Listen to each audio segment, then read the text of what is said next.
सोहळा आनंदाचा गजर विठुरायाचा अखंड हरिनाम सप्ताह श्रीरामनगर बाग तालुका हवेली जिल्हा पुणे. आपले नम्र समस्त ग्रामस्थ मंडळी, भजनी मंडळ तसेच युवक मंडळ. प्रक्षेपण आपल्या आवडत्या मराठी हॉटस्पॉटवर. सगळाचा आवाज कमी करा, मला जरा जास्त आवाज नाही जमायचा. थोडा आता करा कमी, म्हणायला लागल्यावर चक्कर वाढ. हा, तुमची म्हणायला लागल्यावर वाढवा.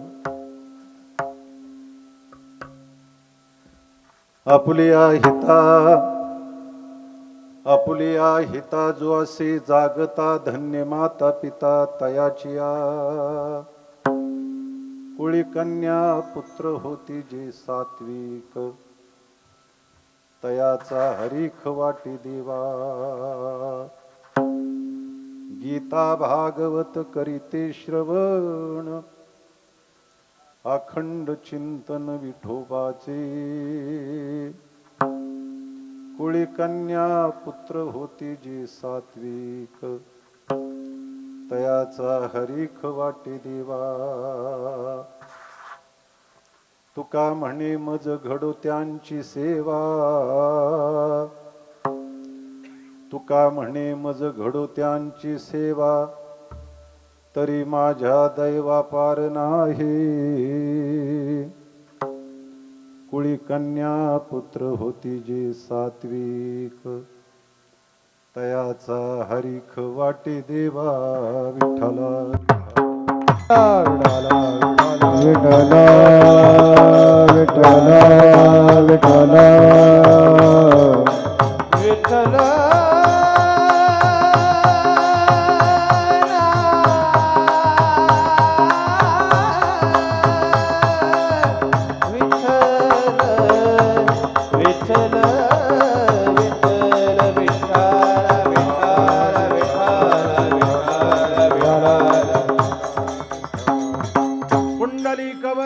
हरि विठ्ठल विज्ञान देवा पंढरीनाथ माऊली ज्ञानेश्वर जगद्गुरु तुकाराम महाराज की जय. विठ्ठल विठ्ठल विठ्ठल. नमामि सद्गुरुं शान्तं सच्चिदानंद विग्रहं पूर्ण ब्रह्म परानंदम ईशमानंदी वल्लभम. योऽन्त प्रविश्य मम वाचमिमां प्रसुप्तां संजीवयत्यखिल शक्तिधर स्वधाम्ना. अन्यांश्च हस्तचरणश्रवणत्वगादीन् प्राणान्नमो भगवते पुरुषाय तुभ्यं.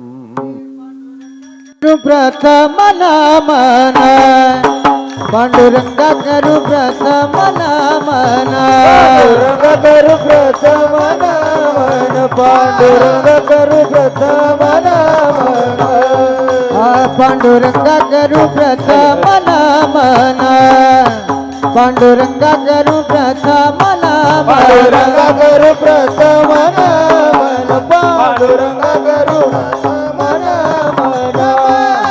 दुसरे चरण संताचे या, दुसरे चरण संताचे या. त्यांच्या कृपादाने कथेचा विस्तारू, त्यांच्या कृपादाने कथेचा विस्तारू. दुसरे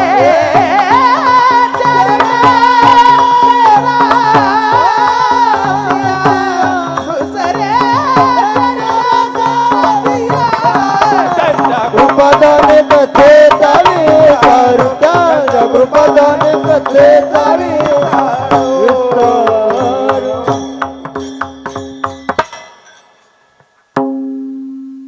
ओम नमो ज्ञानेश्वरा करुणाकरा दयाळा. तुमचा अनुग्रह लादलो, पावन झालो चराचरी. मी कळा कुसरी काहीच नेने बोलतो वचने अति भाविका. तुमचा अनुग्रह लादलो, पावन झालो चराचरी. एका जनार्दनी तुमचा दास त्याची आस पुरवावी तुमचा अनुग्रह लादलो पावन झालो चराचरी ए तुकाराम तुकाराम तुकाराम तुकाराम राम तुकाराम तुकाराम तुकाराम तुकाराम तुकाराम तुकाराम तुकाराम तुकाराम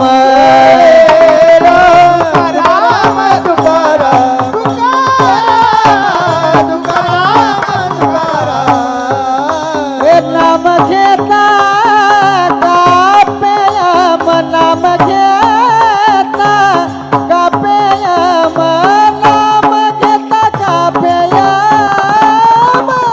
धन्य तुकोबा समर्थ समर्थ धन्य तुकोबा समर्थ नाम घेता कापेयम नाम घेता कापेयम नाम घेता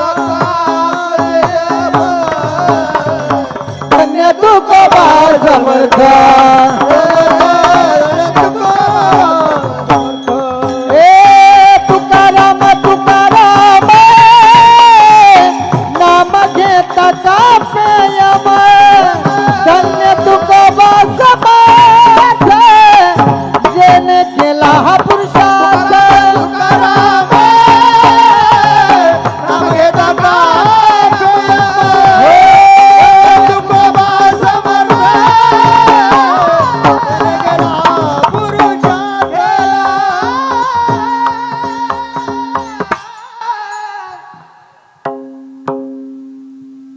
आपुलिया हिता जो असे जागता धन्य माता पिता तयाचिया कुळी कन्या पुत्र होती जी सात्विक तयाचा हरीख वाटी देवा प्रस्तुत स्थळी प्राप्त प्रसंगी श्रीरामनगर आणि राघवेंद्र सरकार ठाकूर प्रभू रामचंद्राच्या जन्म उत्सवाच्या निमित्तानं भगवान पांडुरंगरायाच्या कृपेनं संत ज्ञानोबराया तुकोबरायांच्या कृपे आशीर्वादानं मी तरी महाराजाबद्दल इथं सांगितलं योगीराज महाराज यांच्या कृपाशीर्वादानं आणि सर्व महाराज मंडळी आता मला सगळ्यांचा परिचय नाही म्हणजे आमच्या या भागातील संगीत रत्न आमचे हरिभक्तीपरायण संजय महाराज हजारे मृदांगाचार्य दुसरे आमचे प्रसादजी महाराज वावळ आता पहिल्यांदा चाल म्हटले ओंकार महाराज जगताप हरिभक्तीपरायण आदरणीय ओंकार संगीत विशारद ओंकार महाराज जगताप जगताप आणि सर्व टाळकरी मंडळी गुणवान मंडळी आमच्या हरिभक्तीपरायण जगन महाराज जगन महाराज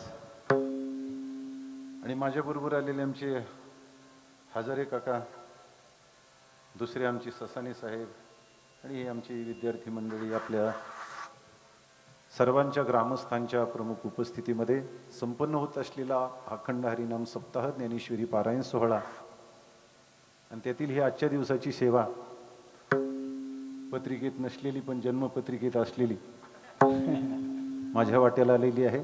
आपल्या समोर सेवेसाठी निवडलेला अभंग कमीच ठेवा. जगदवंदनीय जगमान्य महाराष्ट्र भूषण देहू निवासी श्रीमंत श्री तुकाराम महाराज यांचा संत प्रकरणातील अभंग आपल्या समोर सेवेसाठी निवडलेला आहे. विठाला विठाला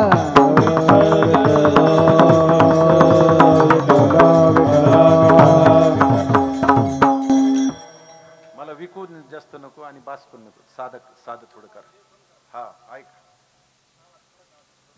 या अभंगाचा सरळ सरळ अर्थ असा आहे. महाराज म्हणतात जो आपल्या हिताच्या ठिकाणी जागा आहे, जागृत आहे, तत्पर आहे, जगतामध्ये त्याचे माता पिता कृतार्थ आहेत, कृत्य आहेत, धन्य आहेत, अभंगाचं पहिलं चरण. पुढे महाराज म्हणतात आपल्या हिताच्या ठिकाणी जागी असणारी अशी सात्विक कन्या असो वा पुत्र असो ज्या कुळात जन्माला येतात त्यांचा हर्ष देवाला होतो, अभंगाचं दुसरं चरण. महाराजांना विचारलं, महाराज देवाला हर्ष व्हावं असं ते नेमकं करतात काय? तर महाराज म्हटले ते गीता भागवताचं श्रवण करतात आणि अखंड विठोबाचं चिंतन करतात, म्हणून त्यांचा हर्ष देवाला होतो. अभंगाचं 3रं चरण. आणि शेवटच्या चरणात महाराजांना विचारलं, महाराज त्यांच्याबद्दल तुमचं काय म्हणणं आहे, तुमची काय अपेक्षा आहे, तुमची काय इच्छा आहे? महाराज म्हणतात, माझी एकच अपेक्षा आहे. काय? जो आपल्या हिताच्या ठिकाणी जागा आहे, ज्यांचा हर्ष देवाला होतो, जे गीता भागवताचं श्रवण करतात आणि अखंड विठोबाचं चिंतन करतात, त्यांची मला सेवा घडावी. त्यांची जर मला सेवा घडेल तर ती माझ्या भाग्याची परमसीमा असेल, असं महाराजांचं शेवटच्या चरणात म्हणणं आहे. विठाला विठाला विठाला.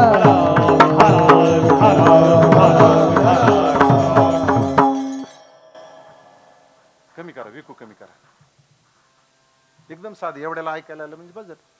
यांच्यासाठी तुम्हाला काय करायचं ते नंतर त्यांचं चाल सुरू झाले करीत जा. साधं साधं थोडासा विकू द्यायचा आणि म्हणजे असं बनबन करणार नाही एवढी काळजी घ्या. चांगलं लावलंय तुम्ही, तुम्हाला धन्यवाद. हा झाला अभंगाचा शब्दशः सरळ अर्थ. अभंगाच्या 4ही चरणाचा सरळ सरळ अर्थ मी तुम्हाला सगळं सांगितला. आता तुम्हाला झोपायला काहीच हरकत नाही, खुशाल झोपा. पुन्हा म्हणायला नको बा 2 चरण ऐकले आणि पाठीमागच्या 2 चरणात डोळा लागला असं काय घडायला नको, नाहीतरी तुम्ही झोपणारच इथं बा. याचं असं आहे, ज्याला कुठंच झोप येत नसेल त्यानं कीर्तनात यायचं. नाही झोप आली तर आपल्याला विचारा. एक जण म्हटलं माधवा शिरवणी कीर्तने, आपण कीर्तनाला जाऊ. तर दुसरा म्हटलं तिथं जाऊन काय करतो, आपल्याला झोप आवरत नाही ना. यानं सांगितलं झोप तर मलाही आवरत नाही. म्हटलं मग तिथं जाऊन काय करायचं? एक काम करू म्हटलं, आपण दोघंही कीर्तनाला जाऊ. कीर्तनकार महाराजांच्या समोर बसू म्हटलं, तुला झोप आली तर मी उठवत जाईल आणि मला आली तर तू उठवत जा, असं पक्क ठरलं. दोघंही आले, कीर्तनकार महाराजांच्या समोर येऊन बसले. कीर्तन रंगात आलं आणि गेले ना दोघंही झोपी. आता कुणी उठवायचं आणि कुणाला उठवायचं प्रश्नच आहे ना बा. तसे तुम्ही सगळे जरी झोपलात तरी मी आहे ना तुम्हाला उठवायला. विठाला विठाला विठाला.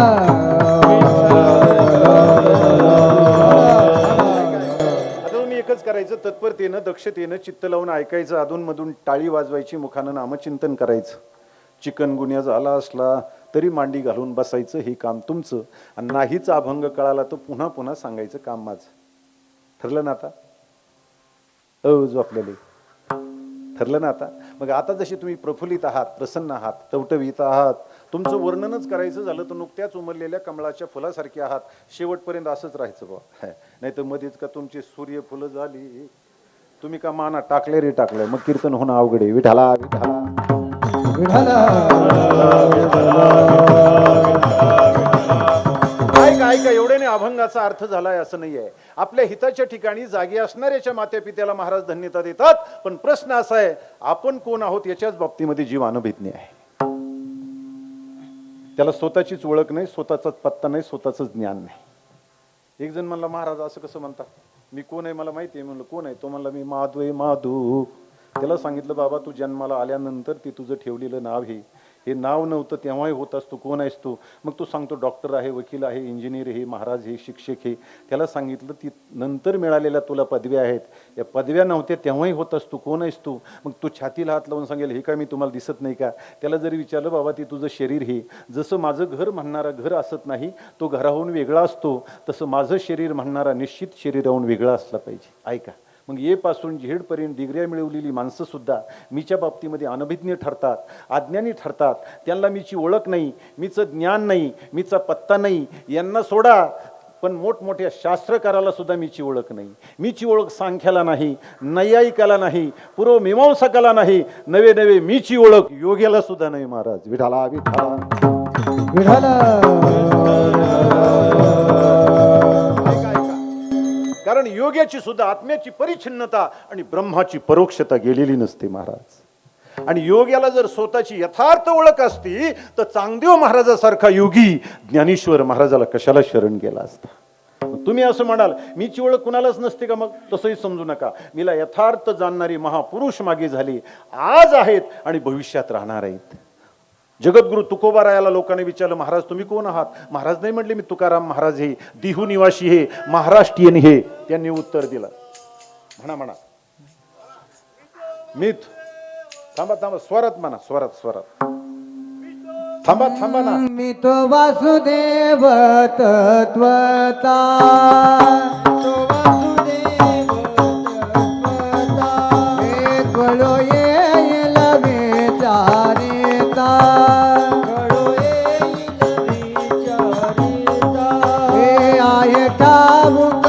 बाय संता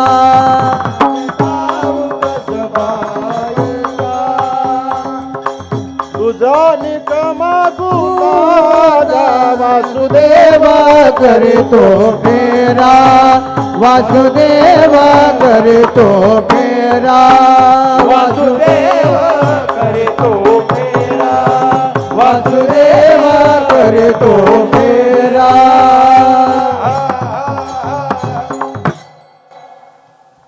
हे पटलं बा आपल्याला. उभा राहिलेल्या माणसाने एक पथ्य पाळायचं, पाठ असो वा नसो गप्प बसायचं नाही. कारण माझा आणि तुमचा काही रोजचा परिचय नाही. माझी सगळी प्रमाणे तुमच्या पाठ असतील असं नाही, ते असावीत माझा आग्रह पण नाही. पण उभा राहिलेल्या माणसाने गप्प राहायचं नाही.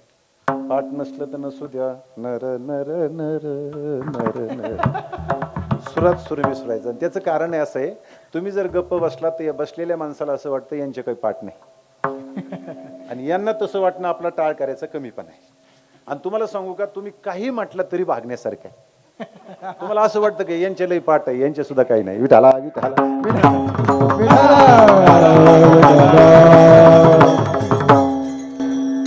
पूर्वीच्या काळामध्ये तुमच्या भागातलं माहिती नाही मला, पण आमच्या भागात माता भगिनी जाते दळायच्या.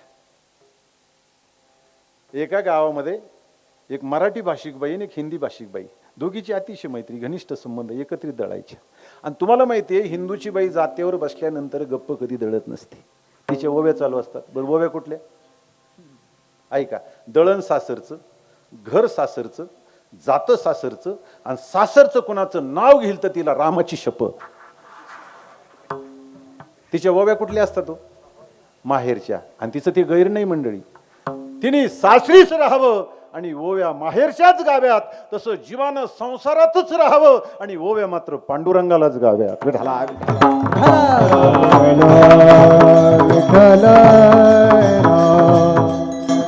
ती ओव्या गायला लागल्यानंतर तिच्या मैत्रिणीला असं वाटायचं आपणही आपल्या बंधूला माहेरला काही ओव्या गाव्यात. पण तिचं दुर्दैव, तिला ओव्याच येत नव्हत्या, गाणं येत नव्हतं. अशी 4-6 महिने गेले. मग तिने शक्कल लढवली. काय? ती मराठी भाषिक बाई गाणं म्हटली रे म्हटली, ती हिंदी भाषिक बाई एवढंच म्हणायची, जैसा तेरे भाई का वैसाच मेरे भी भाई का. तसंच तुम्ही हेच करायचं, ज्यांच्या पाठ हे ना त्यांच्या सुरात सूर मिसळायचा, आणि जैसा तेरे भाई का वैसाच मेरे भी भाई का. विठाला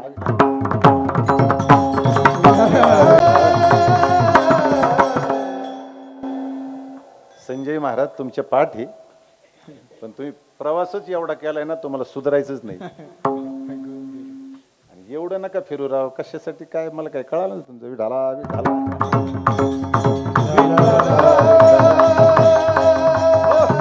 ऐका ऐका, तुकाराम महाराज, मी तुकाराम महाराज आहे, दिहुनी माशी आहे, महाराष्ट्रीयन हे नाही सांगितलं उत्तर. मी तो वासुदेव तत्वता, मी वासुदेव आहे, मी साक्षी आहे, मी ब्रह्म आहे, मी कुटस्थ आहे, मी चैतन्य आहे. याला स्वतःची यथार्थ ओळख म्हणतात. राघवेंद्र सरकार ठाकूर प्रभू रामचंद्र आणि हनुमानजीला विचारलं, हनुमानजी तुम्ही कोण आहात? तुमचा स्वतःबद्दल काय निश्चय आहे? हनुमंतानं प्रश्न केला, महाराज मला तुम्ही कोणत्या दृष्टीने विचारता? देह दृष्टीने विचारता, जीव दृष्टीने विचारता वा आत्मदृष्टीने विचारता? ज्या दृष्टीने तुम्ही विचाराल त्या दृष्टीने माझं उत्तर आहे. देहदृष्ट्या दासोहम, जीवदृष्ट्या तदंशकः, आत्मदृष्ट्या त्वमेवाहम इति मे निश्चिता मतिः. हनुमंतरायाने सांगितलं, प्रभू देहदृष्टीने विचाराल तुम्ही तुमचा दास आहे, जीवदृष्टीने विचाराल तुम्ही तुमचा अंश आहे. ममैवांशो जीवलोके, मी तुमचा अंश आहे. आणि आत्मदृष्टीने विचाराल तर तुम्ही आणि मी एकच आहोत. तुझ मज नाही भेद, केला सहज विनोद, अमर तो खरा, कैचा नो हे मी दातारा. आत्मदृष्टीने तुमच्यात आणि माझ्यात काही भेद नाही. ऐका, मी सांगत असतो, बटाट्याची चव वेगळी, लसणाची चव, कांद्याची, मुळ्याची, गाजराची, ऊसाची चव वेगळी असेल, सगळ्याचा कलर वेगळा असेल, सगळ्याचं वजन वेगळं असेल, सगळ्याचा आकार वेगळा असेल, सगळ्याची किंमत वेगळी असेल, पण सगळ्यात पाणी मात्र एकच असेल. विठाला विठाला विठाला विठाला. बरं, रांजण गाडगं वेगळं असेल, पण सगळ्यात माती मात्र मातीच आहे. लाटा वेगळ्या वेगळ्या असतील, पण सगळ्या लाटेत पाणी वेगळं नाही, पाणी एकच आहे. ऐका, अलंकार वेगळे वेगळे असतात. कुणाकडे अंगठी असते, कुणाकडे लॉकेट असतं, कुणाकडे ती मनगटात घालतात, त्याला काय म्हणतात? कड कड कड. आपण अजून कडेच्या पुढे आलोच नाही बुवा. आमच्या कडेच्या पुढे नगर हे, पुढं पुणे हे. त्याला ब्रास्लेट काहीतरी म्हणतात, ऐका. हे पुरुषाचे अलंकार, महिलांचे वेगळे वेगळे, कानातले, गळ्यातले. आमच्या मराठवाड्यात माता भगिनीला एक अलंकार असायचा नाकातला, नथ. नथ नथ म्हणजे अख्ख्या भारताचा नकाशा, मुंबई, मद्रास, कोलकाता, दिल्ली.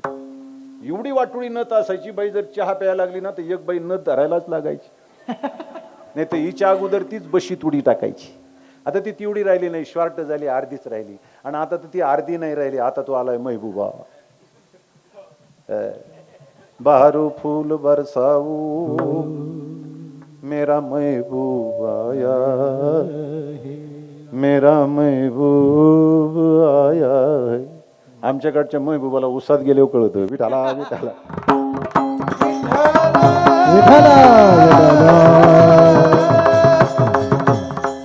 मला ते गाणं नाही सांगायचं, मला तुम्हाला हे सांगायचंय, अलंकार जरी वेगळे असले तरी सगळे अलंकार सोनं मात्र सोनच हे.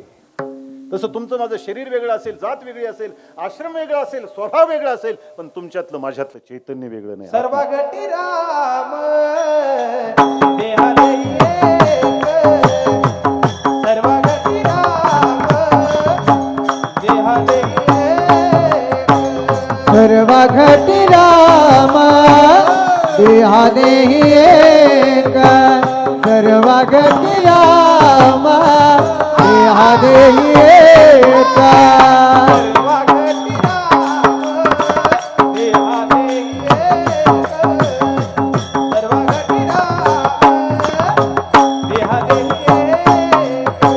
सर्व घटी राम देहाने एक, सर्व घटी राम देहाने एक.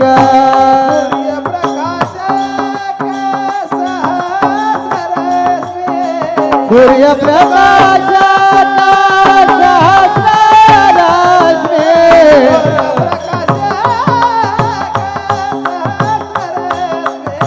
सूर्यप्रकाश सहस्ररश्मी. हरि मुखे मना, हरि मुखे मना, हरि मुखे मना, हरि मुखे मना. हरि मुखे मना, हरि मुखे मना, हरि मुखे मना, हरि मुखे मना.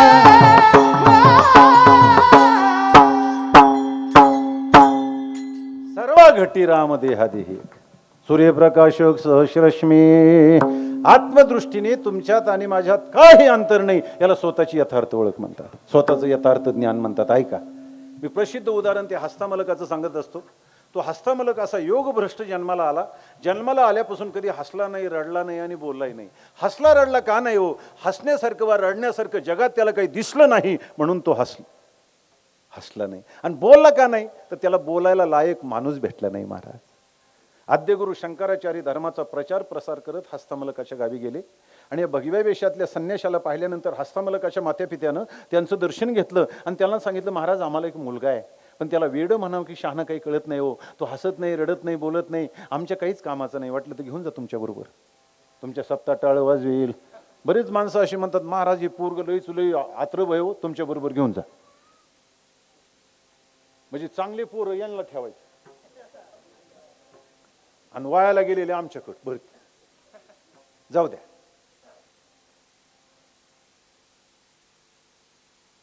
कारण ते आमच्या काहीच कामाचं नाही, घेऊन जा तुमच्या. बऱ्याच लोकांचा समज आहे बा, संसारात जे काही कामाचं नाही त्यांनी इकडे यायचं, यांनी टाळ वाजायची. बरीच माणसं म्हणून टाळाची टाळाटाळ करतात. आता मला सांगा, एखाद्याला म्हटलं चला ना कीर्तनाला, तो म्हणतो ते आपलं काम आहे का? म्हणलं कुणाचं आहे? म्हणलं मोकळ्या माणसाचं. मी म्हणलं मोकळ्या माणसाचं नाही वेड्या, ज्याला मोकळं व्हायचंय त्याचंही. आणि हस्तमलकाच्या मातेपितीची चूक नव्हती महाराज, त्यांना व्यवहारात तसं दिसत होतं. परमार्थात माणसं कोणते? बहुतेक रिटायर झालेली. इथं बरीच तरुण वर्ग आहे महाराज. नाही तर आमच्याकडं कीर्तनाला हे माणसं असते ज्याला अजिबात ऐकायला येत नाही ते कीर्तन ऐकायला.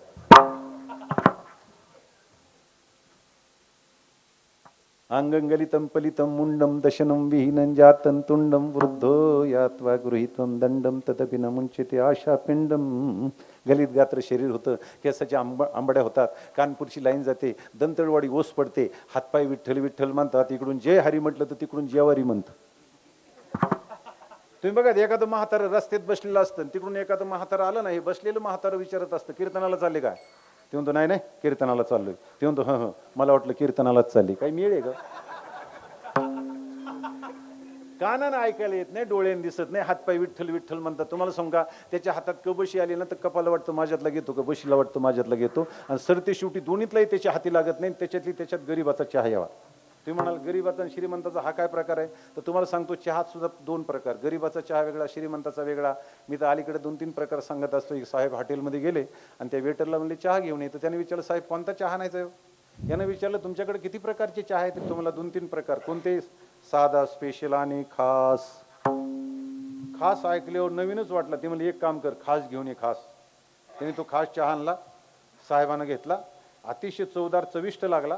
चहा पिल्यानंतर साहेबांना विचारलं का रे याचं बिल किती झालं? ते मला काय नाही साहेब फक्त 50 पैसे. मग साहेबाला काय रावलं नाही. ती म्हणली का रे एवढा चांगला चहा तुम्हाला 50 पैसे देणं कसं काय परवडतं? तो मला साहेब खरं सांगू का? हे म्हणले काय? तो म्हणला हा चहा मी असा मुद्दाम बनवतच नाही. म्हटले मग?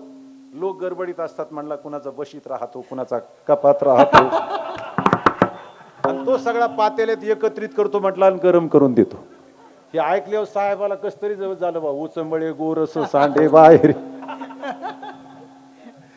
त्याला कस तरी झालं. ते राग राग बघायला लागले. तुम्हाला साहेब राग राग काय बघता? हा काय हमेशा मिळत नाही, तुमच्या नशिबानं मिळालाय. तसा तुम्हाला सांगतो गरीबाचा चहा वेगळा, श्रीमंताचा वेगळा. गरीबाचा चहा असा असतो कपई भरलेला, बशी भरलेली, पिणाऱ्या माणसापर्यंत नेऊन पोस्ट कसा करावा हा प्रश्न. आणि तो चहा पिल्यानंतर बाई किटली तांब्या घेऊन हजरच असते, आणखी थोडा घ्या ना. हा गरीबाचा चहा. श्रीमंताचा असा असतो का? नाही नाही नाही नाही, कबशी तो वनवाशीच. तिच्यात तर दुष्काळच, पण कपात सुद्धा टाचा वर करून बघावं लागतं चहा कुठे आहे. विठाला विठाला विठाला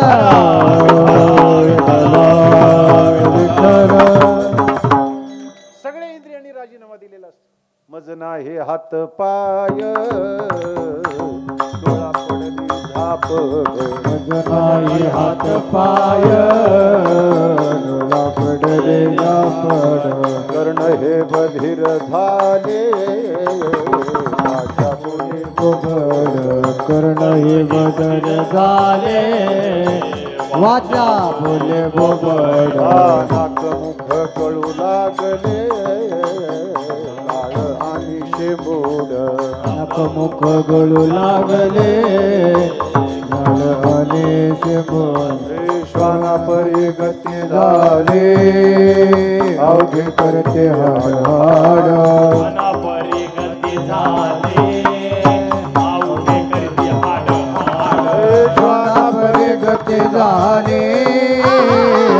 करते हाड हाड,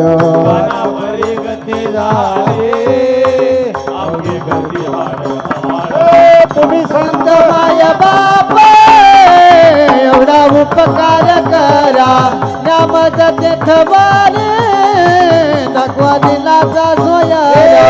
तुम्ही संत माया बाप एवढा उपकार करा, नामद तेथवारे दाखवा दिलाचा सोयारा.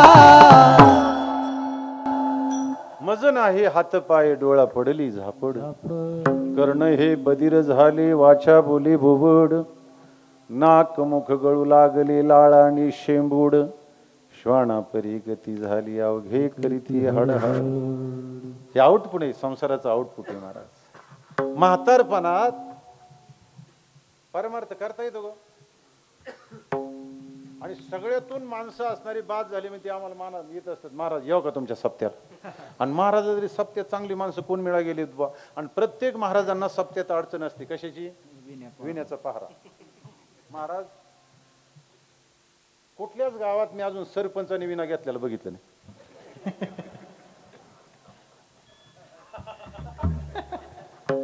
या कोल्हापूर जिल्ह्यात एक गाव आहे, तिथं सप्ताह होतो. तुम्हाला सांगू का, कीर्तन झालं आणि एखाद्याच्या गळ्यात विना दिला रे दिला, सकाळपर्यंत त्याच्याकडून कोणी जातच नाही.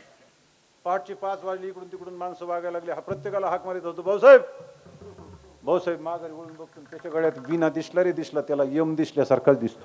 ते म्हणतो थांब थांब माघारी आलो. ते कोल्हापूर जिल्ह्यात एक गाव आहे, तिथं सप्तावतून त्या गावात अशी म्हणे, जे खाली विना ठेवील त्याची पत्नी मरते. मग माणसं विण्याच्या भानगडीत पडतच नाहीत महाराज. आता मोक्ष मिळणं सोपं आहे, पत्नी मिळणं सोपं नाही. विठाला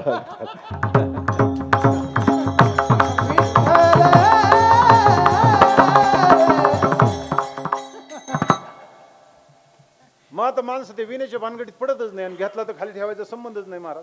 असंच कीर्तन झालं, एक जणाच्या गळ्यात विना दिला ना, सकाळपर्यंत त्याच्याकडे कोणी गेलंच नाही. ते आरडलं ओरडलं, थकलं दमलं. 5:30 वाजता दुधाचा टेम्पो आला, आणि तो किन्नर खाली उतरल्या बरोबर याने हाक मारली मला, फक्त 5 मिनिटं. ते प्रामाणिक होतं, त्याला वाटलं नडलेलं गिराईक दिसतंय. ते पळू पळू आलं, याचं दर्शन गेलं, त्याच्या गळ्यात विना टाकला, आणि जे गेलं ते माघारीच नाही आलं. आता दूधही घेतलं, केंडही वर चढवली, फाळकाही लावला, तो ड्रायव्हर स्टिअरिंग वर बसला, त्यांनी गाडी स्टार्ट केली. अरे चल चल चल, पण याला कुठं जाता येते, बरं खाली विना ठेवा तर पत्नी मरते. मग काय करावं, तसाच गळ्यात विना, तसाच टेम्पोत चढला, आणि तसाच कोल्हापूरला.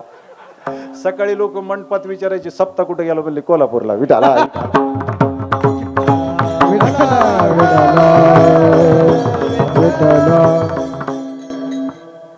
लोकांचा समज असा आहे की जाऊ दे, मला म्हातारपणात परमार्थ करता येत नाही, रिटायर झाल्यानंतर करता येत नाही, किंवा जो काहीच कामाचा नाही त्यांनी परमार्थ करा, ही जी समजूत आहे ना, ही समाजातली समजूत. आणि त्या समजुतीला धरून हस्तमलकाच्या मातेपित्यांनी सांगितलं, महाराज हा मुलगा काही कामाचा नाही, आमच्या घेऊन जा तुमच्या बरोबर. शंकराचार्यांनी त्याच्याकडे बघितलं, आणि आचार्यांच्या लक्षात आलं, तो तुमच्या कामाचा नाही, माझ्याच कामाचा आहे.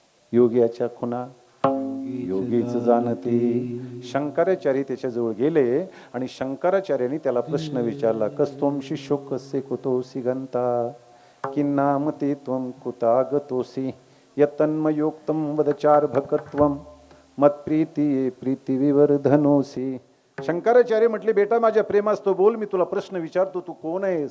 असं म्हटल्याबरोबर हस्तमलकाने विचार केला, आपण एवढे दिवस मौन धारण केलंय, आणि मौन सोडायला लायक व्यक्ती समोर आली, आपली भाषा कळेल अशी व्यक्ती समोर आली. आता बोलायला काहीच हरकत नाही. आणि कधीच न बोलेला हस्तमलक बोलू लागला, न हम मनुष्यो न च देव यक्षो न ब्राह्मण क्षत्रिय वैश्य शूद्राः न ब्रह्मचारी न गृही वनस्तो भिक्षुर्न चाहम निजबोध रूपः मनबुद्धी अहंकार चित्तानि नाहम न च श्रोत्र जिह्वे न च घ्राण नेत्रे न च व्योम भूमिर्न तेजो न वायु चिदानंद रूप शिवोहम शिवोहम न च प्राण संज्ञो न वै पंचवायु न वा सप्त धातु न वा पंचकोशः न वाक्पानिपादो न चोपस्थ पायु चिदानंद रूप शिवोहम शिवोहम.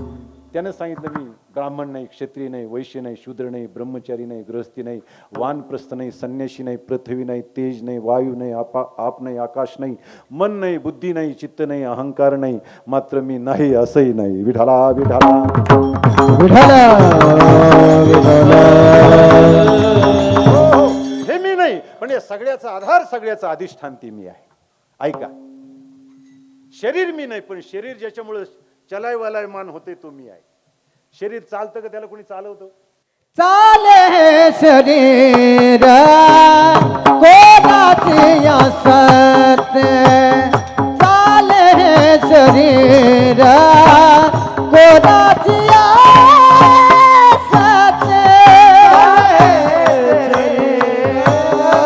कोणाची असत.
चाले हे शरीर कोणाचे सत्य, कोण बोलविते हरिविन. शरीर चालत नाही ते शरीरच जर चाललं असतं तर शेवटच्या वेळेला ज्याच्यासाठी लोक जमा झाले त्यांनी सांगितलं असतं तुम्ही चला इकडून, मी मधून येतो. ते चालत नाही, मग त्याला 2-4 जणांनी मिळून चालवावं लागतं. शास्त्रकार सांगतात ते चक्षुषीन पश्यन्ति न चाक्षुंषी पश्यन्ति तदैव ब्रह्मत्वं विद्ये नेदम यदिदमुपासते येन मनसा न मनुते येन हुरमनोमतम तदैव ब्रह्मत्वं विद्ये नेदम यदिदमुपासते. शास्त्रकार सांगतात डोळे त्याला पाहत नाहीत पण डोळे त्याच्या विना पाहत नाहीत. ऐका, कान त्याला ऐकत नाहीत पण कानाचं ऐकणं त्याच्या विना असत नाही. मन त्याचं मनन करू शकत नाही पण मनाचं मनन त्याच्या विना चालत नाही. सत्ता धन्याची की जी मायबाप. ज्या सत्तेमुळे शरीर चालते, ज्या सत्तेमुळे इंद्रिय व्यवहार करतात, हे विश्व चळत असे जेणे परमात्मेने, ज्या सत्तेमुळे हे विश्व चलायवलायमान होतंय, त्या हस्ता मला कानात सांगितलं ती सत्ताच मी आहे. ऐका, याला स्वतःची यथार्थ ओळख म्हणतात.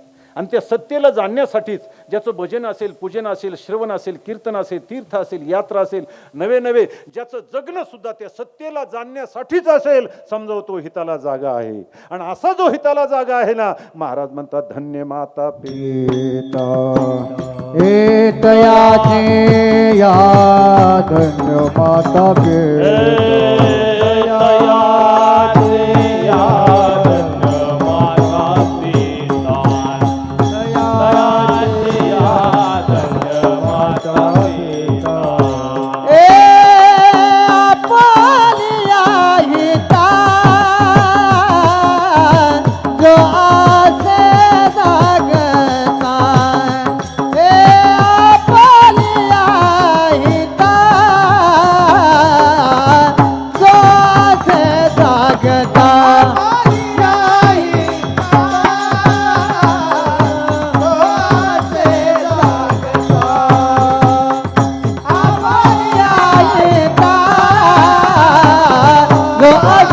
जागता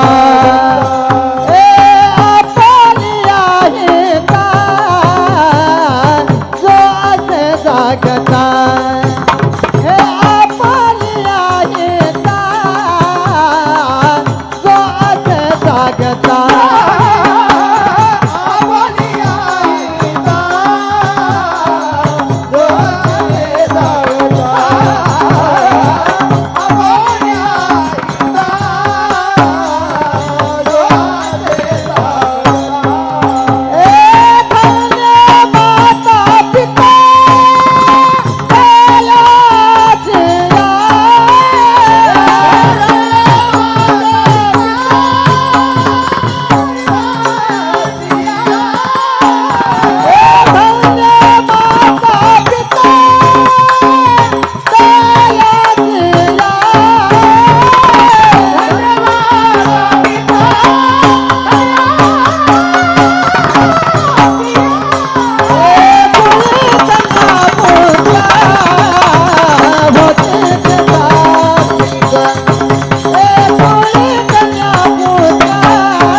धन्य माता पिता तयाची. अशा खऱ्या हिताच्या ठिकाणी जो जागा आहे, महाराज त्याच्या मातेपित्याला धन्यता देतात.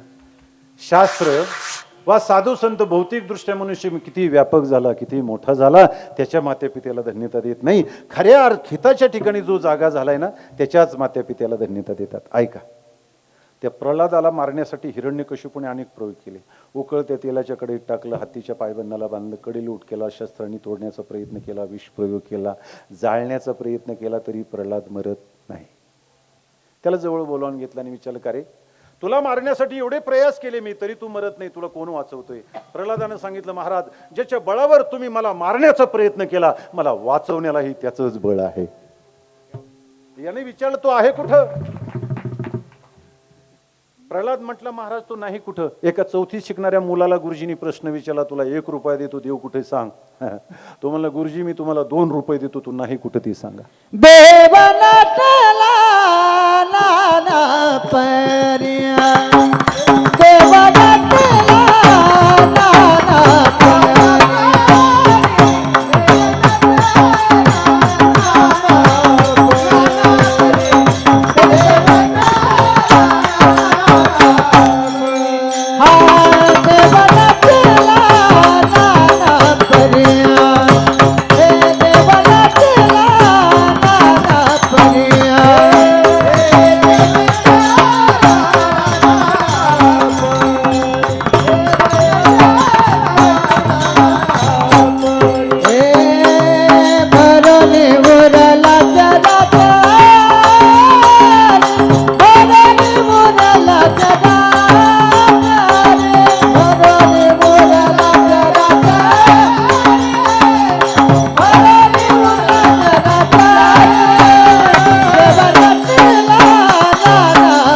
नटला नाना परी भरोणी उरला चराचरी विठ्ठल जळी स्थळी भरला रीता ठाव नाही उरला अजिम्या दृष्टीने पाहिला विठ्ठलचे आगामी नसे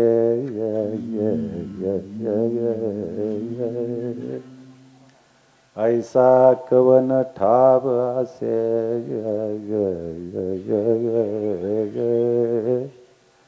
परिप्राण्याचे दैव कैसे मजन देखती माते सर्वा घटी राम देहादेही एक सूर्यप्रकाशक सहस्रश्मी तयाविन ठाव उरलासे कवन सर्वत्र संपूर्ण गगन जैसे कहा पगडारू देखिया नेरा देखा तो सब वैने घेरा आत हरी बाहेर हरी हरीने घर कोंडिले विठ्ठल विस्तारला जनी सप्तही पाताळी भरुणी विठ्ठल व्यापक त्रिभुवनी विठ्ठल मुनी मानसी हरी हा व्यापक सर्वगत हा तव मुख्यत्वे वेदांत चिंतनासी चित्ता सुद्यावी सावध तो सर्व देशात आहे सर्व कालात आहे सर्व वस्तूत आहे ज्याचा कालाना अंत नाही जे देशाना अंत नाही आणि ज्याचा वस्तूने अंत नाही है की नाही तू कोणत्याही अभावाचा प्रतियोगी नाही प्राग अभाव प्रध्वंस अभाव अनन्य अभाव आणि अत्यंत अभाव चला लय इचू काट्यात नाही जात मी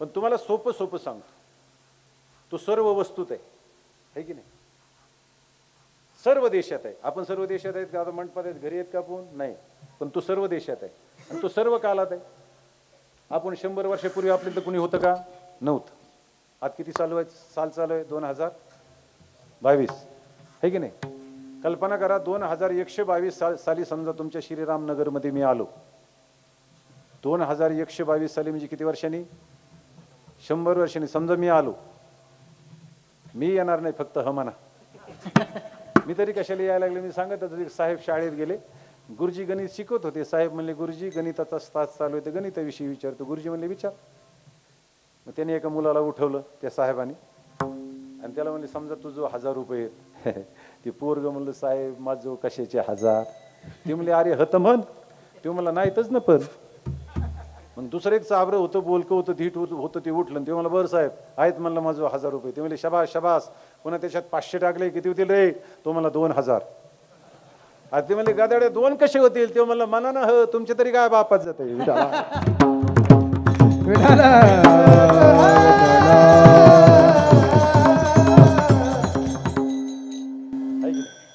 तसं तुम्ही मी येणार नाही 100 वर्षांनी फक्त म्हणा समजा आलो आणि आज तुम्ही जेवढे कीर्तनाला उपस्थित आहात तुमच्यापैकी एखाद्याला भेटायचं म्हटलं तर तुमच्यातलं कोणी राहील का बा हो 100 वर्षांनी राहील कोणी तुमच्यातलं म्हणजे तुम्ही देह जाईल जाईल देह जाईल जाईल ओ देह जाईल जाईल देह जाईल जाईल एकदाच काला पाखाईल एकदाच काला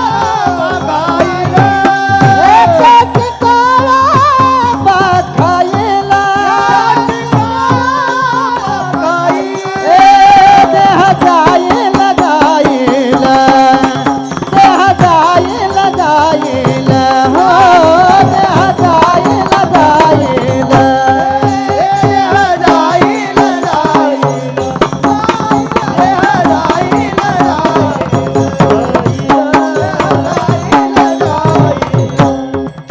जाईल देह पूर्वी नव्हता ऐका नंतर राहणार आहे देह जाईल जाईल यासी काळोबा खाईल किंवा महाराज म्हणतात ए नाशिवंत देह जाणार सकळ नाशिवंत देह जाणार सकळ नाशिवंत देह जाणार सकळ नाशिवंत देह जाणार सकळ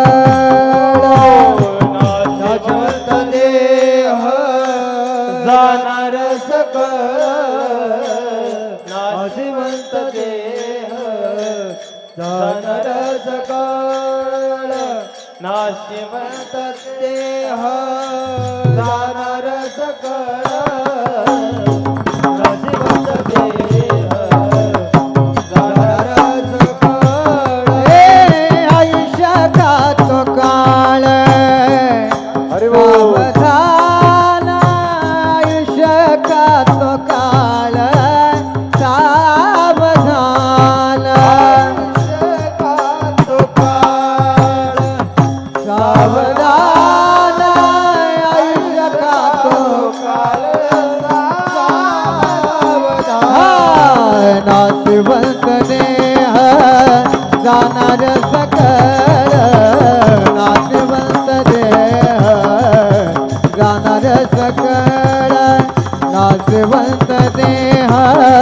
जाणार सकळ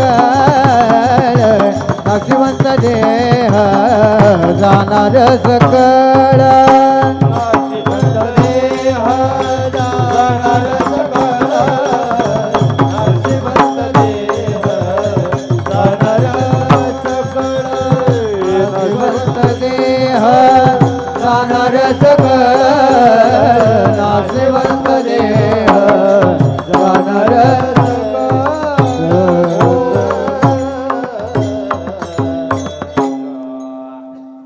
खूप गोड म्हणताय पण वेळ कमी.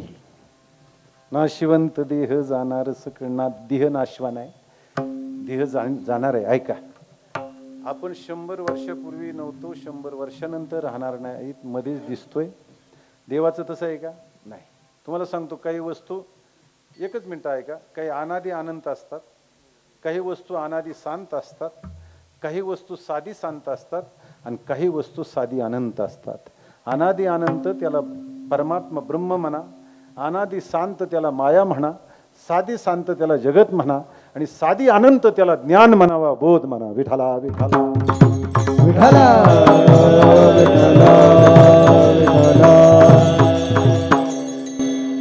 त्याचा कालाने अंत नाही, देशाने अंत नाही, वस्तूने अंत नाही, सर्वत्र आहे, सर्व देशात आहे, सर्व कालात आहे. असं कुणी सांगितलं? प्रल्हादाने सांगितलं. मूळ मुद्द्यावर या. मग हिरण्यकश्यपूने सांगितलं या खांबात आहे. तुम्हाला सर्वत्र सांगितल्यानंतर खांबात का असणार नाही? मग क्रोधिष्ठ झालेल्या हिरण्यकश्यपूने खांबावरी लात मारली दुर्जने, स्तंभी नारायण प्रगटले. खांबावर लात मारल्याबरोबर आपल्या भक्ताचं वचन सत्य करण्यासाठी देव खांबातून निघाला. आता देव खांबातून निघतो तरी खांबाला कळत नाही, कारण बरेच खांबा असे आहेत ना बाबा, ते नाहीच म्हणतात. विठाला विठाला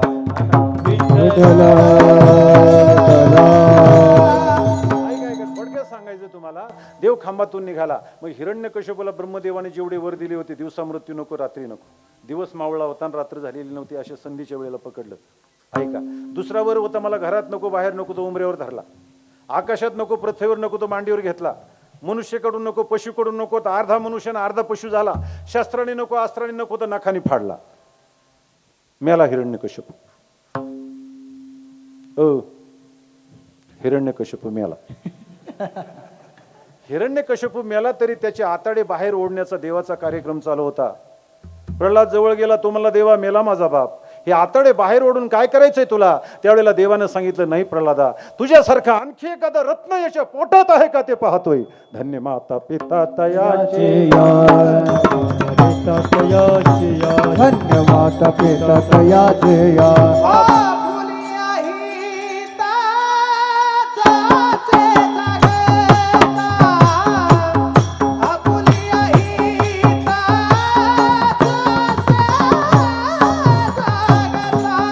बोलिया हिता जोसे जागता, बोलिया हिता जोसे जागता, बोलिया हिता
धन्य माता पिता तयाची. ऐका, प्रल्हादासारख्या रत्नाला पाहण्याची इच्छा देवालाही होती.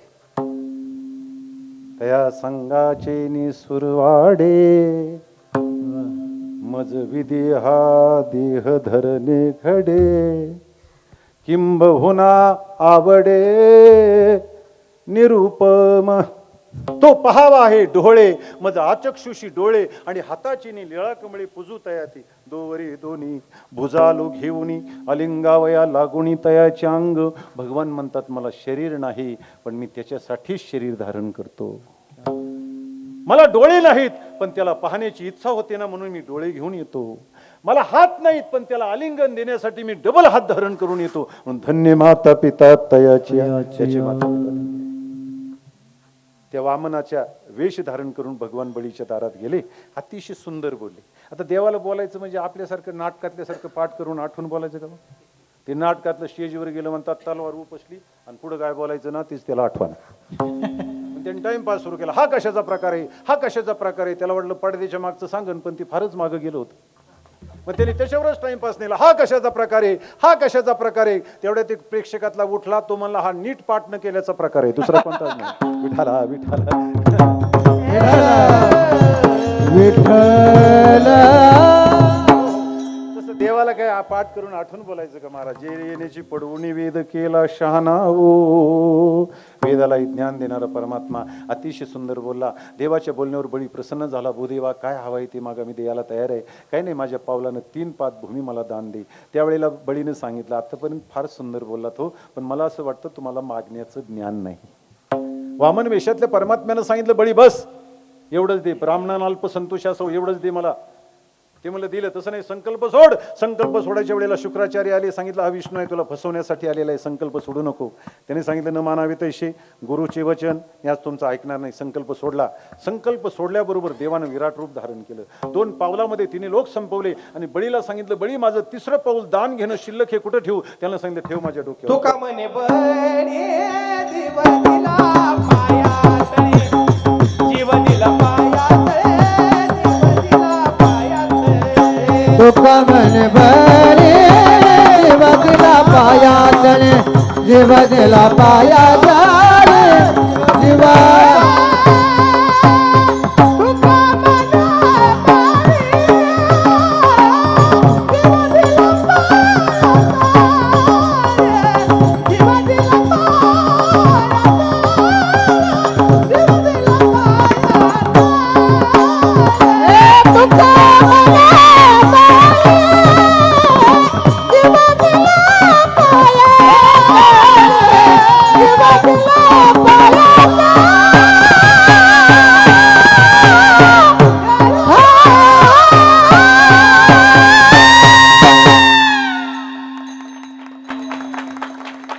काय आवाज येत बाई? का म्हणे बळी उंच तरी बहुतची उंच, नीच तरी बहुतची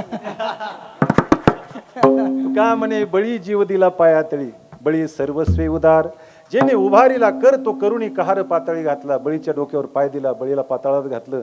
आणि बळीच्या अवतार्यावर भगवान प्रसन्न झाले. बळी काय देऊ तुला? आता बोल. ते म्हणले काय देतो देवा? आता एकच काम कर, आता दृष्टी पुढे ईसाची तुरा आहे, जो मी तुझ पाय हे पांडुरंगा. इथपर्यंत घटना घडली. आणि बळीची आपल्याकडे आहे येत आहे. देवाच्या लक्षात आलं. घाबरला देव. दरदरून घाम सुटला त्याला. न जाणो हिच्या मुलावर मी अन्याय केला, ही मला आता काय शाप देईल म्हणून देव घाबरला. ती जवळ आल्यानंतर सांगते देवा घाबरू नको, मी तुला शाप द्यायला आले नाही. मग माझी धन्यता सांगायला आली. काय? हा बळी माझ्या उदरात होता. ऐका ऐका, हा बळी माझ्या उदरात होता. त्यावेळेला याचा पिता विरोचन राजा स्वर्गवासी झाला. मी त्याच्याबरोबर सती निघाले होते, पण याचा गर्भ माझ्या उदरात असल्यामुळे लोकांना सती जाण्यापासून रोखलं मला. बरं झालं देवा त्याचा चीज झालं. भली हुई सती नहीं गई, विरोचन के साथ ऐसा पुत्र पैदा किया कि प्रभु पसारे हाथ. धन्य माता पिता तयाचे, धन्य माता पिता तयाचे, धन्य माता पिता तयाचे. आपुलिया हिता दुआचे दाद, आपुलिया हिता दुआचे हे आपुलिया हिता दुआचे दाद. आपुलिया हिता दुआचे दाद. धन्य माता पिता तयाचे. धन्य माता पिता दयाची, धन्य माता पिता दयाची.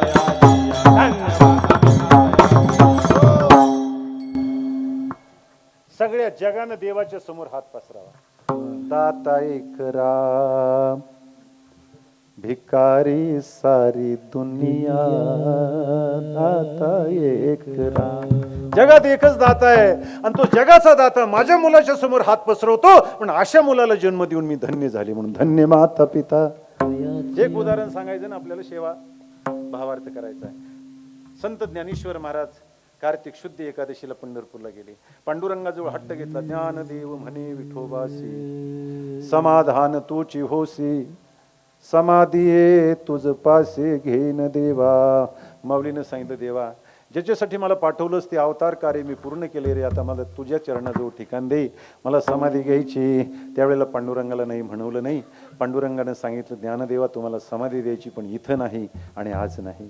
तुमच्यासाठी ठिकाण अलंकावती आणि तुमच्यासाठी येणारी कार्तिक वद्य एकादशी. माऊलीला समाधी द्यायचं निश्चित झालं. स्वतः पांडुरंग परमात्म्याने सगळ्याला आमंत्रण दिलं. ऋषी मुनी सिद्ध साधक यक्ष किन्नर गंधर्व सगळ्याला सांगितलं, माझा ज्ञानराजा समाधीला बसायचंय हो, आता कुणीच घरी जायचं नाही. ही यात्रा अशीच आळंदीला जायची. सगळीची सगळी यात्रा आळंदीला आली. इंद्रायणीच्या दोन्ही तीराला वैष्णवांचा महामेळावा भरला.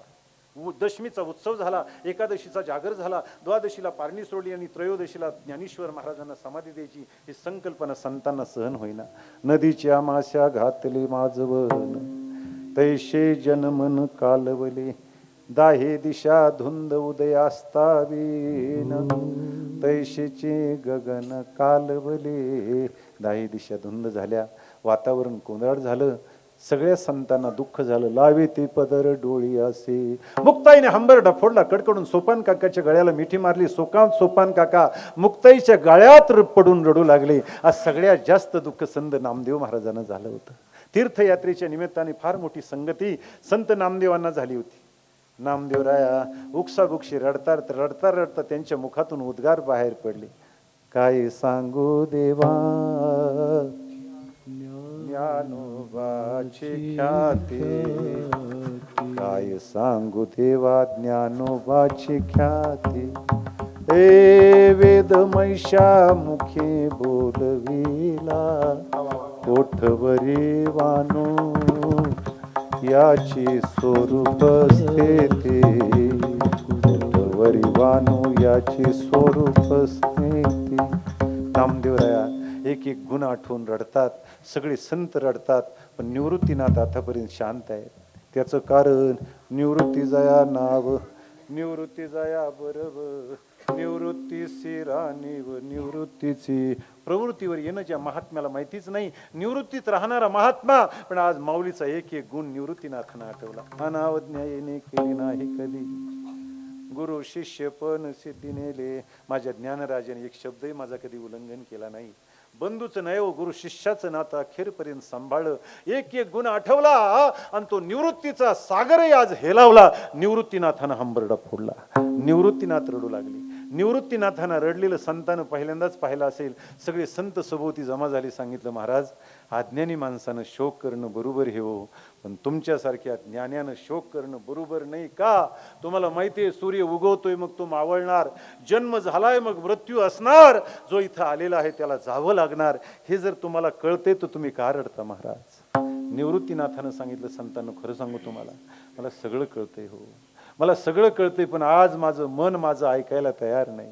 निवृत्ती देव म्हणे करिता समाधान, काही केल्या मन राहत नाही, बांधल्या तळ्याचा फुटलासे पाट, ओघ बारा वाट मुरडता ते, बांधल्या पेंडीचा सुटलासे आळा, तृण रानुमाळा पांगले से, हरणीविन खोप ओस पडी, पाडस दश दिशा भ्रमताते, माय बापे आम्हा त्यागेले जेव्हा, एवढे दुःख तेव्हा झाले नाही, बांधल्या तळ्याचा फुटलासे फाट. निवृत्तीनाथ सांगतात, संतांनो खरं सांगू तुम्हाला, मला सगळं कळतंय हो, पण माऊलीच्या जाण्याने आज माझं मन ऐकायला तयार नाही. माझ्या माऊलीच्या जाण्याने आमची अवस्था अशी होईल, एखाद्या तळ्याचा पाठ फुटावा, त्या पाण्याची जशी इस्तत अवस्था होते ना, तशीच अवस्था त्या माऊली वाचून आमच्या भावंडांची होईन हो. एखाद्या गवताच्या पिंडीचा आळा सुटावा आणि ते गवत वावळटीत सापडावं, त्या गवताची जशी इस्तत अवस्था होती तशीच अवस्था आमची भावंडांची आज माऊली वाचून होईल. हरणी वाचून पाडसाची अवस्था होती ना, तशीच होईल. आमची आई गेली, बाबा गेले, आम्ही लहान होतो. आमचे बाबा धर्म मार्तंडाच्या सभेमध्ये गेले होते आणि एखाद्या भनंगासारखे भिकाऱ्यासारखी याचना करत होते. संन्यासातून ग्रस्त आश्रमात येऊन चूक मी केली हो, त्या चुकीचं प्रायश्चित्त माझ्या कोळ्या मुलांना देऊ नका हो. त्यांना आळंदीत येऊ द्या, त्यांना कोरांनाची भिक्षा घाला, त्यांना इंद्रायणीवर स्नान करण्याची मुभा द्या हो. तुमच्यात सामावून घ्या, जे सांगाल ते प्रायश्चित्त मी घ्यायला तयार आहे. अशी भिकाऱ्यासारखी विठ्ठलपंत हात जोडून उभे होते.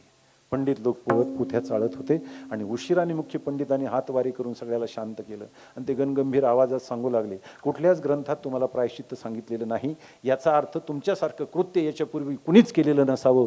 पहिले धर्म बुडवे तुम्ही आहात. आम्हाला या सभेला एवढंच वाटतं, तुम्हाला दुसरं प्रायश्चित्त नाही, तुम्हाला देहांत प्रायश्चित्त, देहदंडाची शिक्षा. हे ऐकल्यानंतर आपल्या अंगावर वीज कोसळली. पायात जीवच नाही, शरीरात प्राणच नाही, असं विठ्ठलपंतांना वाटलं आणि खाली बसता बसता वेड्यासारखी विठ्ठलपंत म्हणत होते, मला मान्य आहे, मला मान्य आहे, माझ्या मरण्यानं माझे मुलं जगत असतील तर तो मृत्यू मला मान्य आहे. सभा बरखास्त झाली, सगळे सभाजन निघून गेले आणि त्या ओसाड मंडपामध्ये विठ्ठलपंत एकटेच घेट्या घालत होते, मला मान्य आहे, मला मान्य आहे.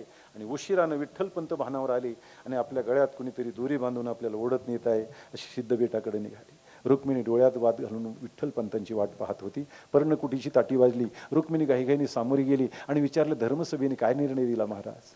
विठ्ठलपंतांनी डोळे झाकून सांगितलं, रुक्मिणी, धर्मसभेने जो निर्णय दिला तुला न ऐकण्यासारखं आहे, न सांगण्यासारखं आहे. काय प्रायश्चित्त सांगितलं महाराज? मला जगण्याचा अधिकार नाही दिला ग रुक्मिणी. हे ऐकल्यानंतर रुक्मिणीला भोळ आली. तिच्या डोळ्यासमोर काजू चमकले आणि रुक्मिणी मटकन खाली बसली. ती तशीच बसलेली होती आणि विठ्ठलपंत तशीच उभे होते, फार वेळ उभे होते. उशिराने विठ्ठलपंताने तिच्या डोक्यावर थापटून सांगितलं, रुक्मिणी, येतो मी. माझ्या मरण्यानं माझे मुलं जगत असतील तो मृत्यू मला मान्य आहे, येतो मी. त्यावेळेला रुक्मिणीने सांगितलं, महाराज तुम्ही जाणार तर तुमची सावली नाही मागे राहणार, मी हे आपल्या बरोबर येणार, पण या मुलांना असं झोपेत टाकून जाणं बरं नाही हो. यांना उठवलं पाहिजे, सांगितलं पाहिजे. निवृत्तीनाथ सांगतात, थोरला या नात्याने मला उठवलं आणि सांगितलं, निवृत्ती, आम्हाला धर्मसभेने देहांत प्रायश्चित्त दिले, ते घेण्यासाठी आम्ही जातोय. आता थोरला या नात्याने सगळ्याचा सांभाळ तू करायचा. हे ऐकल्यानंतर तू भगवान शंकराचा अवतार त्यांनी पाया आपटले आणि सांगितलं, बाबा जाण्याची काही गरज नाही, तुम्ही रामानंद स्वामींच्या आज्ञेनेच परत आलात ना, सगळे असणारे संस्कार करून परत आलात ना, मग रामानंद स्वामीपेक्षा हे गावठी पंडित श्रेष्ठ आहेत का? तुम्ही जायची काही गरज नाही, असं निक्षून निवृत्तीनाथ सांगत होते. आणि निवृत्तीनाथाच्या मोठ्या बोलण्यानं ज्ञानदादा जागे झाली आणि सांगितलं, दादा किती रागवताय तुम्ही, आपण असं रागू नये. यांना जर शास्त्रानं तसं प्रायश्चित्त दिलेलं असेल तर तुम्ही मी अडवणारे कोण दादा? ऐका, आणि तुम्ही मी जर शास्त्राची आज्ञा उल्लंघन केली, शास्त्राची आज्ञा पाळली नाही तर पाठीमागून येणारा जनसमुदाय कुणीच शास्त्र पाळणार नाही दादा. आपण शास्त्र त्याची मर्यादा मोडू नये. निवृत्तीनाथाला शांत केलं. यद्यदाचरति श्रेष्ठः तत्तद्देवेतरो जनः सयत् प्रमाणं कुरुते लोकास्तदनुवर्ततेथ. वडील जे जे करीती तया नाम धर्म ठेविती, त्याची अनुष्ठे ते सामान्य सकळ. निवृत्तीनाथाला शांत केलं.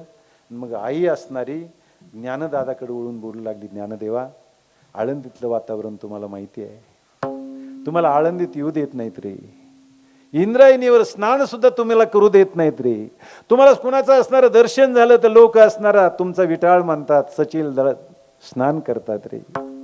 आमच्या अभाग्याच्या पोटी कशाला कशाला जन्माला आलात रे? आईनं ज्ञानदेवानं सांगितलं, आई तुमच्या पोटी जन्माला येणं हरिहरालाही आवडेल, तुमच्या एवढी पवित्र माणसं या जगात आहेत कुठं आई? ज्ञानदेवा खरंय रे, समजुतीने वयानं समजुतीने फार मोठा आहेस, या छोट्या वयात एवढं ज्ञान तुला कुठून प्राप्त झालं? आम्ही जातोय, आम्हाला शास्त्राची आज्ञा आहे, सकाळी सोपान उठेल, मुक्ता उठेल, आई कुठं गेली, बाबा कुठं गेली म्हणून विचारेल. ज्ञानदेव आजपासून यांची आई आणि बाबा तूच हेस रे, यांना आई बाबाची आठवण होऊ देऊ नको. माऊलीने सांगितलं, काही हरकत नाही आई, जा तुम्ही. सगळ्याला झोपवलं. एकदा त्यांच्याकडे पाहिलं आणि वैराग्याची महामेरू विठ्ठलपंत पर्णकुटीच्या बाहेर पडले. रुक्मिणीचं मातृत्वाचं अंतकरण होतं. ती सगळ्याला पाहत होते, उमऱ्यापर्यंत जात होती आणि पुन्हा माघारी, पुन्हा माघारी. ती आईची काय अवस्था होत असेल. एवढी सोन्यासारखी मुलं सोडून जात असताना ती आईला काय वाटत असेल. अशा अनेक चक्रा मारल्या. उमरेपर्यंत गेलेल्या रुक्मिणीच्या मनामध्ये घालमेल झाली, पुन्हा माघारी आली आणि देवघरात पांडुरंगाच्या जवळ डोकं आपटून घेतलं, सांगितलं, पांडुरंगा, आता माझ्या लेकराला तुझ्या वाचून कुणी नाही रे, कुणी नाही. खाली पृथ्वी आहे, वर आकाश आहे. आम्ही असताना आमच्या मुलाचा एवढा छळ झाला पांडुरंगा, आमच्या मुलाला आणखी काय काय पाहावं लागेल, आता तूच जाणे. तुझ्या ओसंगी घालते पांडुरंगा, सांभाळ कर त्यांचा, येते मी. रुक्मिणी निघाली आणि दरवाजापर्यंत गेलेल्या रुक्मिणीच्या मनामध्ये पुन्हा घालमेल झाली. धावत पळत माघारी आली आणि झोपलेल्या मुक्तीच्या गालावर ओठ टेकवले आणि मुक्तीला झोपेत सांगत होती, मुक्ते, तुझी आणि आभागी मातीची आता अखेरची शेवटची भेट आहे. तुझी आणि माझी कधी कधी भेट व्हायची नाही. आता मला क्षमा कर. सकाळी लोक म्हणतील यांची आई किती निर्दयी हो, एवढ्या छोट्याशा मुलीला सोडून जाताना तिला काही वाटलं नाही का हो, असं लोक म्हणतील. मुक्ते, पण मी माझ्या सुखासाठी जात नाही, तुमच्या सुखासाठी जाते. मला क्षमा कर. आणि सगळ्याला एकदा पाहिलं ना, आमच्या बाबाच्या पाठीमागे आमची आई सुद्धा पाय फरकत फरकत निघून गेली होती, कधीच माघारी आली नाही. आमच्या आई बाबाच्या जाण्यानं जे दुःख झालं नाही ते आज ज्ञानदेवाच्या जाण्यानं होते. असं म्हणून निवृत्तीनाथ रडतात. मग नामदेवरायाने सांगितलं, नामा म्हणे देवा पेटला होता क्षण, करा समाधान निवृत्तीचे. अज्ञानी माणसाचं समाधान करणं असतं सोपं असतं देवा, या ज्ञानाचं समाधान तुझ्या वाचून कोण करेल ते. स्वतः पांडुरंग परमात्मा गेले, निवृत्तीनाथाचं समाधान केलं आणि समाधीची वेळ झाली म्हणून देव निवृत्तीयाने धरिले दोन्ही कर, जाती ज्ञानेश्वर बैसवया. निवृत्तीनाथाने एका हाताला धरलं, पांडुरंग परमात्म्याने एका हाताला धरलं आणि ज्ञानेश्वर महाराजाला समाधी स्थळाकडे चालवलं. 4 पावलं टाकली न टाकल्यास देवालाही अनावर झालं. पांडुरंगाने हंबरडा फोडला, देव रडला. देव म्हणती रुक्मिणी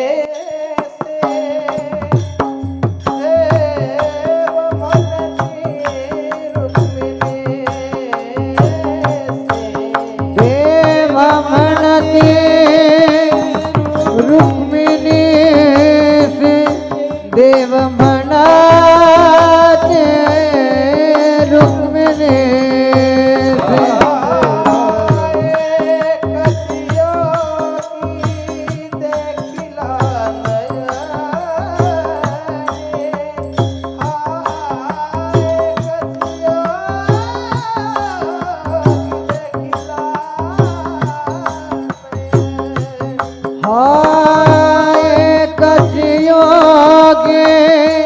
देखिला नयन एकाच योगी देखिला नयने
आणि देवाला रडलेलं रुक्मिणीने पहिल्यांदाच पाहिलं. ती समोर आली, सांगितलं देवा सगळ्याचे असो तुम्ही पुसायचे, तुम्हीच रडत बसला तर कसं चालेल हो. आणि दुसरी गोष्ट, सोपान मुक्ता रडतात त्याचा बंधू म्हणून, नामदेवराया रडतात त्याचा मित्र म्हणून, निवृत्तीनाथ रडतात त्याचा शिष्य म्हणून, तुम्ही रडता देवा तुमचा कोण म्हणून. त्यावेळेला देवानं सांगितलं, देव म्हणे रुक्मिणी हा एकची योगी देखिला नयनी, हेची ज्ञान संजीवनी जाण त्रैलोक्यासी, जो करील याची यात्रा तो तारील सकळ गोत्रा, सकळ कुळे पवित्रा याचेनी दर्शने होती. माझे भक्त झाले असतील, ज्ञानी झाले असतील, योगी झाले असतील, पण सृष्टीच्या आधी कालापासून आतला असला महात्मा कधी जन्मालाच आला नाही आणि पुढे येणार नाही. आता इशे कोणी होणे नाही येणार असा जन्माला. आणि ज्ञानेश्वर महाराजाचं मोठेपण रुक्मिणीला तोंड भरून देवानं ऐकवलं. आणि जी रुक्मिणी म्हणत होती देवा तुम्ही का रडता, तिने हंबरडा फोडला. ऐका, आणि रडता रडता रुक्मिणीच्या मुखातून उद्गार बाहेर पडले, आयशे सांगता हरीसी प्रेम ओसंडले रुक्मिणीसी, धन्य धन्य जयाची कुशी, ज्ञान देव जन्मले, धन्य माता पिता तयाचे माता पिता तयाची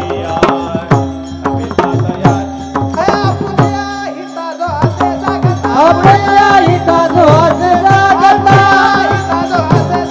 आपल्या हिता जो असे जागता, धन्य माता पिता दयाची, धन्य माता पिता दयाची. ज्ञानेश्वर महाराजांचं मोठेपण ऐकल्यानंतर रुक्मिणी मातेने ज्ञानेश्वर महाराजाला नाही धन्यता दिली, ज्ञानेश्वर महाराजासारख्या नररत्नाला जिनं जन्म दिला त्या मातेला धन्यता दिली. तशी तुकोबारा मात्या पित्याला देतात. धन्य माता पिता तयाची विठोबा रखुमा, हे तुमार कुमाय, तुमार कुमाय, तुमार कुमाय, तुमार कुमाय, तुमार कुमाय, तुमार कुमाय. आता आदरणीय साहेबांनी म्हणले खंडाळकर गुरुजींनी तुमची आठवण केली. फार मोठी माणसं आहेत ते, महाराष्ट्रातले एक रत्न आहे, संगीत रत्न. त्यांना माझा नमस्कार. विठाला विठाला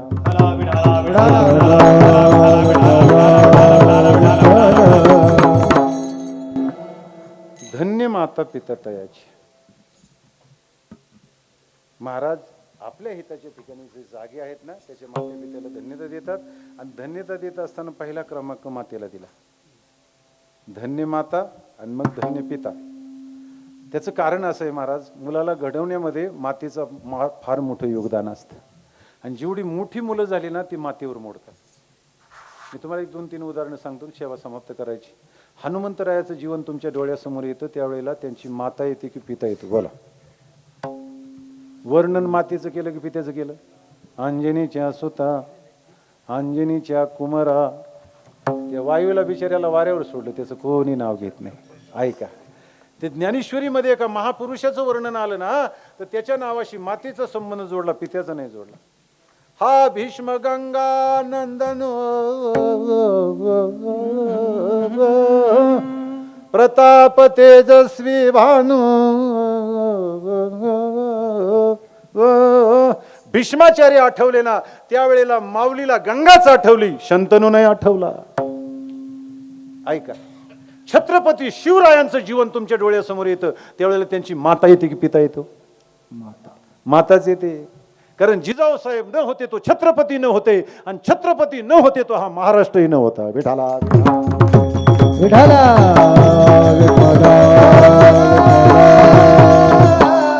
ऐका ऐका, म्हणून अगोदर मातेचा क्रमांक आहे. शास्त्रात बी तसंच वर्णन आहे, मातृदेव भव मग पितृदेव भव. म्हणून धन्य माता आणि मग पिता. पिता तर पिता नाही तर तिकडं स्टँडवर पिता.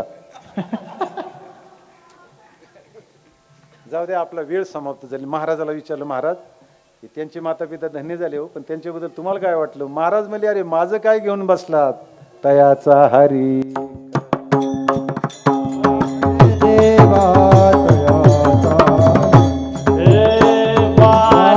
देवा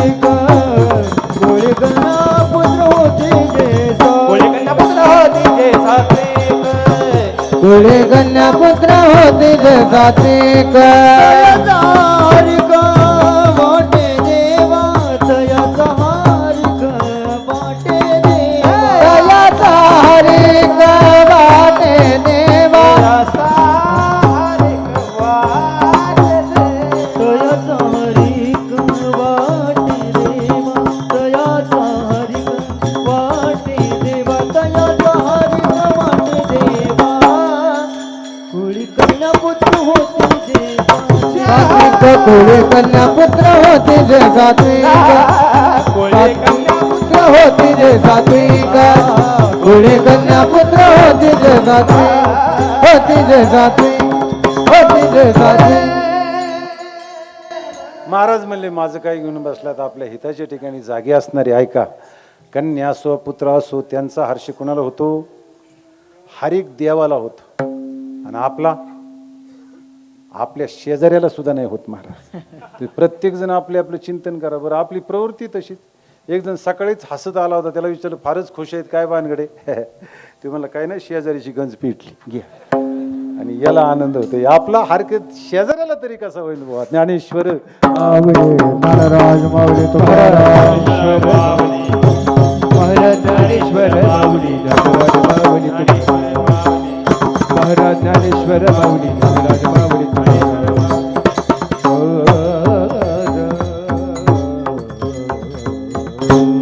माझा विषय जरी सांगायचा राहिला तर पुढच्या वेळेस समजा आलोच कधी तर सांगेल. म्हणून थोडासा उशीर झाला. टाळकरी मंडळी थोडी ट्रॅफिकमध्ये अडकली. ज्यांनी आग्रह केला तीच हजर नव्हते, पण थोडे उशिरा का होईना आले. आणि हे आमचे प्रसाद महाराज आणि हरिभक्तीपरायण संजय महाराज यांनी अतिशय आग्रह केल्यामुळे तुमचं सगळ्याचं दर्शन झालं. काही चुकून एखादा शब्द गेला असेल तर मला परत करा. जे योग्य असेल ते घ्या. झालेली सेवा राघवेंद्र सरकार ठाकूर प्रभू रामचंद्राच्या चरणी समर्पित करतो आणि सेवेला विराम देतो.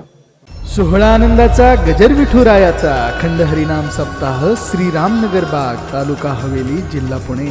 आपले नम्र समस्त ग्रामस्थ मंडळी, भजनी मंडळ तसेच युवक मंडळ.